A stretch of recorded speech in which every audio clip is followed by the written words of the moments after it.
The old sales playbook is no longer working. Buyers are increasingly more skeptical. We're in a worldwide trust recession right now. So if you're spending your time and effort trying to be more persuasive, more salesy, you're optimizing for the wrong thing. What if I told you that one condition has to be met for persuasion to be effective? And honestly, I don't see anyone talking about it online. It's something I realized after hundreds of sales meetings and closing $250,000 in sales with Fortune 500 companies. In this video, I want to show you what that condition is and how you can use it to also be successful in sales and persuasion. Have you ever met someone who makes a mediocre point and everybody agrees, everybody leans in, everybody wants to comment positively on that particular point? And then someone else makes a more brilliant point, but nobody really cares. Nobody even wants to listen to that person, let alone their brilliant point. That's not competence. That's not persuasion.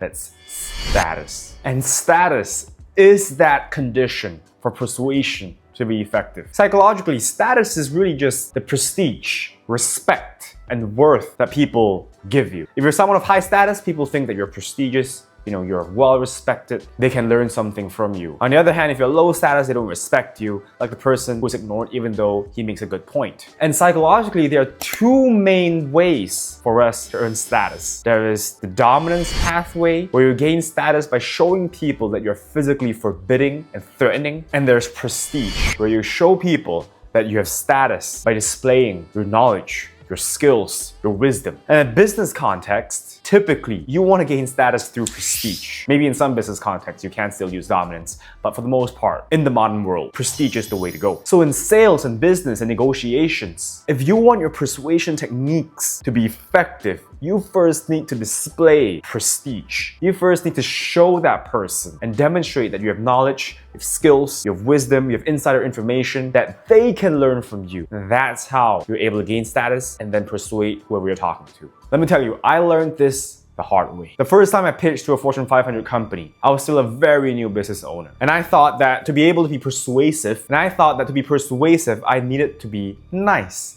So I smiled, I spoke really softly, and at every single point that I made, I always asked, what do you think? Because I learned that, hey, in sales, you gotta listen more, you gotta make sure that the prospect feels respected, heard, and so forth. And the people heard me, they nodded, they were polite, but they weren't persuaded. And they probably thought that, this person's a new kid on the block, he's just being polite, he's just another vendor.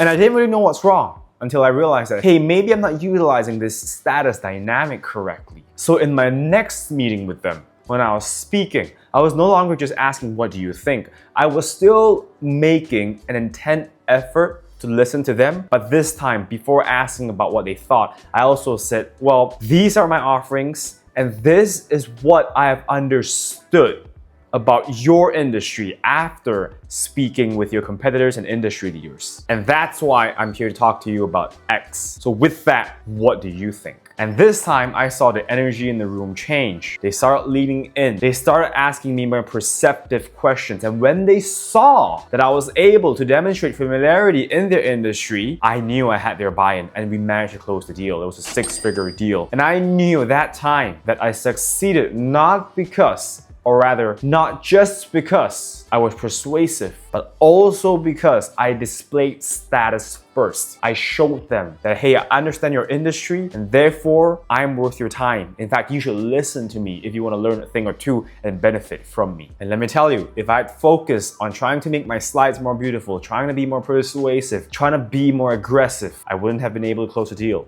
It was mainly because of status. And right now, I'm still a very new business owner. My company has only been established for about 2 years. But right now, I know that it's easier because of status. So when I walk into a client office and they know that we have served clients like Deloitte, EY, CBRE, Zimmer Biomet, local banks, local government-linked companies, I don't really have to do a lot of the selling. In fact, they are keen to know about my experience working with these companies, and the fact that they would initiate that question gives me the opportunity to display prestige and status without seeming like I'm showing off. Because for the most part, I'll just say, oh, thanks for your interest. This is what we did for them, and this is how we succeeded. And even right now, I'm conscious that I'm not trying to please anyone. I'm not trying to say, hey, what do you think? Do you think that we're good enough? I'm trying to say, this is our understanding of the industry. Of course, you can share your point of view as well, and I would love to hear them. But this is what we have learned. This is how we have helped them. I would also love to hear from you. And that's how I maintain my perceived status, and that's how I become successful successful in persuasion. But here's the more important part. How about back when I didn't have the clientele that I do today? How do you display status with real confidence when you know you have not succeeded